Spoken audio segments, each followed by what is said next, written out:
That escalating battle between President Trump and his former aide, Omarosa Manigault Newman. The Trump campaign this morning is now taking legal action against Omarosa, accusing her of violating a non-disclosure agreement. And this morning, a new secret recording now raising questions about the president and whether or not he used a racial slur during his time on The Apprentice. Can the White House guarantee the American people will never hear it? Our chief White House correspondent, Jonathan Karl, leading us off this morning with the very latest. Good morning, John. Good morning, David. As his campaign lawyers try to silence Omarosa, the president is in counterattack mode. Trump campaign lawyers are trying to force Omarosa to keep quiet, accusing her of violating a non-disclosure agreement she signed during the 2016 campaign. She isn't backing down. What is he trying to hide? What is he afraid of?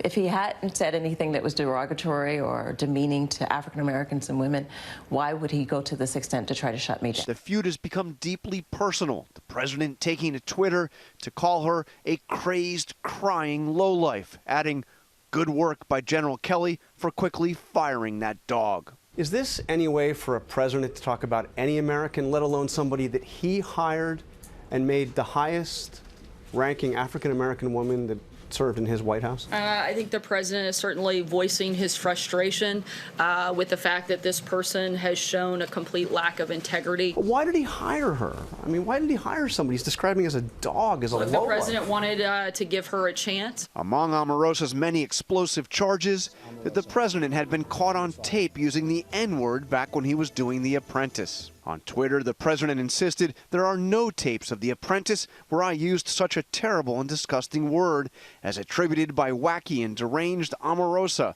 I don't have that word in my vocabulary and never have. The White House press secretary was asked if she could guarantee there are no tapes of the president using that racial slur. I can't guarantee anything, but I can tell you that the president addressed this question directly. I can tell you that I've never heard it. And yet another recording released by Omarosa, this one to CBS News.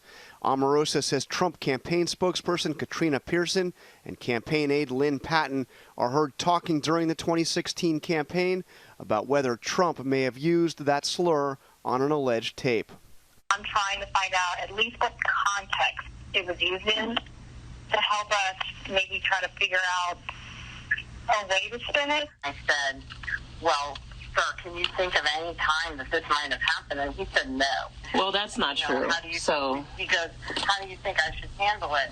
And I told him exactly what you just said, Omarosa, which is, well, it depends on what scenario you're talking about. And he said, well, why don't you just go ahead and put it to bed? I don't know what the scandal is. No, he said it. He's embarrassed. Those aides are now saying they were just responding to rumors and that they themselves never heard Trump use derogatory language on any alleged tape. Sarah Sanders is also firmly denying Omarosa's description of the president as a racist, saying of the White House staff, quote, if at any point we felt the president was who some of his critics claim him to be, we certainly wouldn't be here. David? All right, John Karl at the White House this morning. John, thanks to you. Let's bring in our chief legal analyst, Dan Abrams. And first of all, Dan, what do you think of this notion of them trying to enforce this NDA now to try to get Omarosa to stop talking? NDAs are notoriously tough to enforce. They have to be narrowly tailored. The damages can't be too high, neither of which seem to be the case here. Add to that the fact that you're talking about trying to get a former government employee to not talk about the President of the United States, and you now have additional First Amendment concerns. So the President would say, and their team would say, well, this is the campaign suing. It's not the President. That doesn't change the reality that you're talking about trying to get a former government employee not to be able to talk. This is going to be a very difficult non-disclosure to enforce. Because she went from campaign worker to a key government employee in the West Wing. And because NDAs begin from the evaluation of being very tough to enforce. Let me ask you, Dan, can she say anything she wants? Because in the last 24 hours, she's also now saying that President Trump had prior knowledge of those hacked DNC emails before WikiLeaks released them, that he knew beforehand. That's a huge accusation with no proof. Right. And if what she's saying isn't true, rather than trying to enforce her NDA, they should be suing her for defamation and libel. That, to me, would be a stronger claim if everything she's saying is false. But in the context of the bigger investigation, the Robert Mueller investigation, you can count on the fact that they are going to take anything and everything she says with an enormous grain of salt. There is no way they're going to take something she says as gospel. There's going to have to be major corroborating evidence for anything she says to be used significantly in the context She of the offered no proof in the book, otherwise Yeah. we'd be talking about something else this morning. That's right. All right, Dan Abrams, thanks as always.